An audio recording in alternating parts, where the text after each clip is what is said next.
But on the other side of the formula that never got mentioned was we've regrettably gone from about 65 million bison down to about 120,000 bison. Now, that is regrettable. How did that happen? That's a different issue. How did that happen? Well, it happened because of a couple of things. One is that the spread of agriculture, fencing in the land, but also the main thing was, of course, the providing of guns. And you mean the bison was hunted down to that number? Oh yeah. Okay.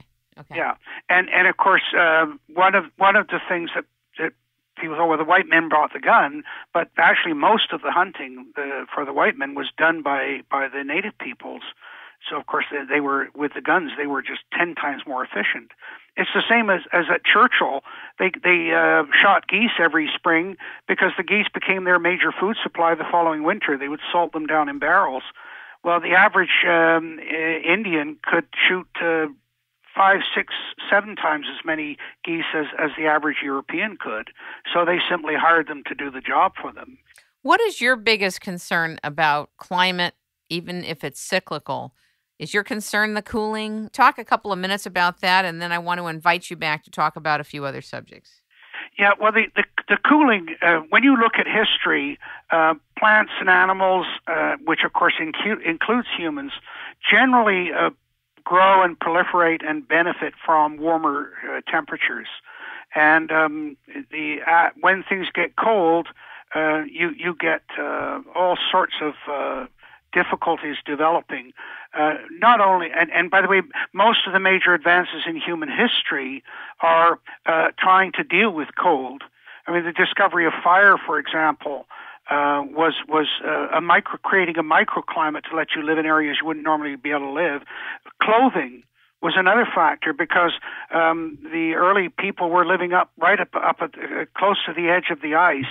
I did a work with a Professor Mickeljohn, an anthropologist who was working in Europe, and he was trying to figure out how close to the ice these people were living, and they were living right at the ice front because that's where the great herds of animals were being pushed, and that was their food supply.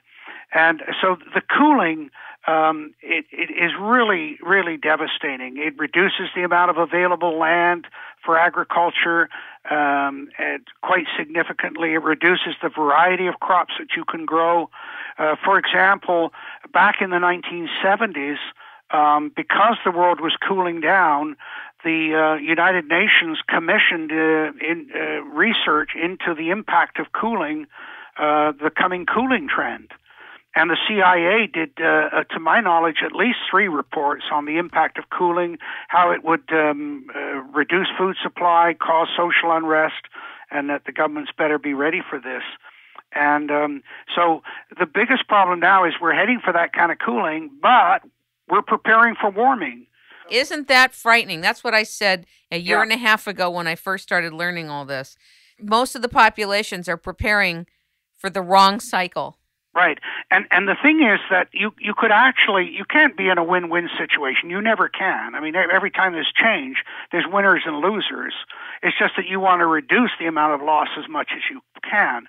But I've argued before the Canadian government and the American government when I was in Washington, if you prepare for cooling and it warms, that adaptation is much, much easier than to prepare for warming and then it cools. And if you look, say, for example, we'll take Canada or the northern U.S., if Canada cools by 1.5 degrees Celsius on its annual average temperature, we're effectively out of agriculture. That's frightening. Right. And also, of course, the northern states of the U.S. I mean, you think about North Dakota and all through there. If you get them preparing for cooling, and it warms, and nobody's farming north of Canada, right? But there are people farming south of Canada and the U.S., and so the adaptation is that much easier. And so it's a bit like Pascal's theory, isn't it? That They said, "Do you believe in God?" And he said, "Of course." And they said, "Well, you're a rationalist. You're not supposed to believe in God." And he said, "Well, I figure if I believe in God and there isn't one, I haven't lost anything. But if I don't, believe in God and there is one, I'm in a lot of trouble." All right. So it's logical that we should prepare for cooling because we can adapt to warming. I like to tease some of the extreme environmentalists. Say, look, we're preparing for warming and the cooling is coming on relatively quickly. That the only hope to produce the type of seeds that we need to adapt to that, genetic modification is the only answer. Well, of course, they don't want to hear that answer either. So are you saying you're for GMO seeds? Not necessarily. What I'm saying is that plant breeding is a very crude form of genetic modification. Got it. It takes you about 15 years to get the kind of plant that you want with plant breeding, but with GMO you can do it in 18 months.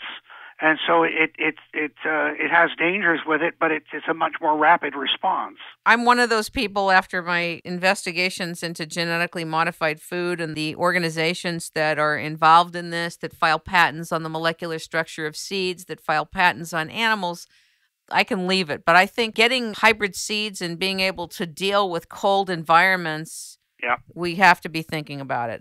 It's not necessarily the technique, it's the people that use and misuse it. Yeah. Unfortunately, I think when people start splicing DNA and altering genetics, I think that what ends up happening is they start to think they're God and start to do things that cross the line of appropriateness. And the thing is that a lot of these organizations are never going to be able to be monitored.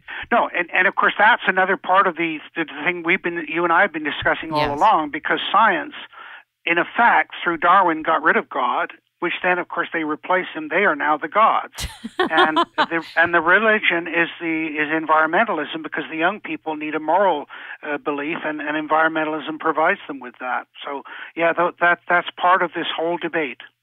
I really appreciate you being our guest. Ladies and gentlemen, we have been talking with, listening to, and learning from Dr. Tim Ball.